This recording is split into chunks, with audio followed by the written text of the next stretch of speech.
The Wixáricas, known in Spanish as Huichol, are an ethnic group that currently live in northern of Jalisco and part of Nayarit, Zacatecas, and Durango, above the mountain range that crosses these states. Still preserve very old customs, of which they are very proud.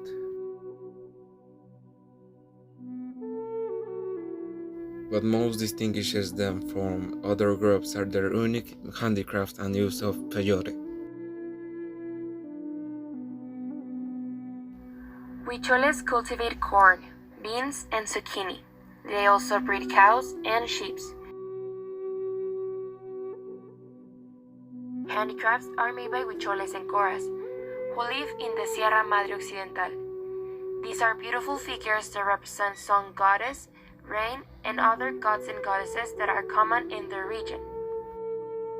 Regarding its technique, they have the crystal chakira, one of the most common techniques in ritual art, where they use plastic chakira or crystal chakira and they press it with the traditional technique of Campeche wax. They create symbols that narrate their cosmovision, but they also use the stamen, made in the same way as the chakira art. As for their religion, they have strong nativist and animist beliefs, that is, with pre-Hispanic religious roots and less influence from Catholicism.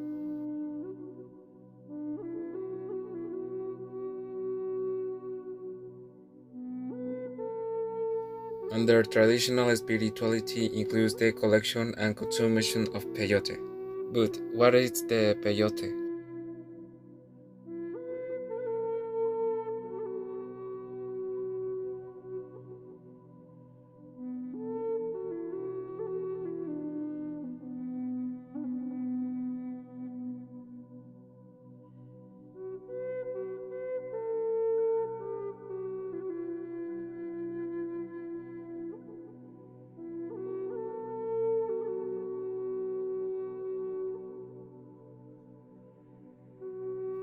But what is the peyote? The peyote, a green-colored button plant that is known for its content of psychoactive alkaloids, among them the mescaline, mostly responsible for its hallucinogenic effects such as despersonalization, loss of temporal perception, disappearance of ego, and every kind of hallucinations. In the Huichol culture, the icuro or peyote is seen as some substance that cleanses the soul and spirit. By ingesting it, they connect with their interior self. They can observe their past and detect what is damaging or harming them. The commercialization of their art is a very important issue for them, as it is their main source of income. Como artesanías, trabajos de manta, trabajos de hilo, trabajos de shakira, trabajos de madera, trabajos de, ¿cómo se llama?, de telas para bordar, y pues no, con eso es con lo que nos hemos mantenido nosotros toda la vida, y pues estamos trabajando, ¿verdad? So, this kind of acts began when a Franciscan priest by the name of Ernesto Lorera Ochoa started a Huichol museum in the Basilica of Our Lady of Zapopan, north of Guadalajara. One of the artists exhibited here was Ramon Medina Silver, whose works were displayed and sold in the museum. However, the production of items for the commercial market has caused a certain amount of controversy. One issue concerns to authenticity. This leads to the situation of globalization, which has had both positive and negative aspects. One of its disadvantages may be the way in which indigenous groups are viewed in general. And cultures throughout the world have made efforts, in many cases successfully, to erase cultural differences, trying to incorporate the different ones. The tendency to homogenize cultures and behavior patterns rather than promoting development have given rise to the exclusion of indigenous people. A clear example of this is what happened in a study of 101,050 people, where they answered to the question, What's the first thing that comes to your mind when someone mentions indigenous people? This is what most people answered.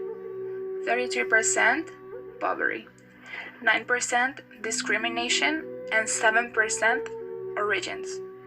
Out of the three most common answers, only one is positive. We can find four determining factors of the image we commonly have over indigenous people in Mexico. Number 1. Vague information, myths, misunderstandings, and doubts. Number 2. They are stigmatized in various ways. Number 3. Few touch points. The most significant touch points tend to be from a power or superiority, like as a tourist, as a buyer from their products, as someone helping them with some coins. And number 4. Their estimate is not updated. And this leads to another negative point of globalization: appropriation. So we have the Dyer case and the Nike case. These two companies had almost taken over the visual art designs without giving much credit and without retribution of any kind, but only for capitalistic purposes. Other points are favorable, focus more on the good diffusion of their art, like the murals at Lindbergh International Airport in Terminal 3, and the visual bedward mural in the Paris Metro at the Palais Royal. And there is a foundation, the Ijari Alba Foundation, a civil association in charge of promoting high-impact social programs for the Wizarika, which whole community through the distribution and diffusion of their art. In addition, FIA seeks to be a source of work for Wizarika artisans to promote and disseminate their culture through their collections. They also intend to build educational spaces for the communities. To conclude, a reflection on its importance in our culture. Indigenous people contribute sustainable development goals. His vision of the territories is vital to face the current climate crisis and support the government and other international commitments. They are the case in the process of wildlife conservation and the reduction of threats such as deforestation. Maintaining the carbon reserves of these forests is essential in the fight against climate change. Without indigenous reservation, it is impossible to guarantee connectivity between the protected areas of the region.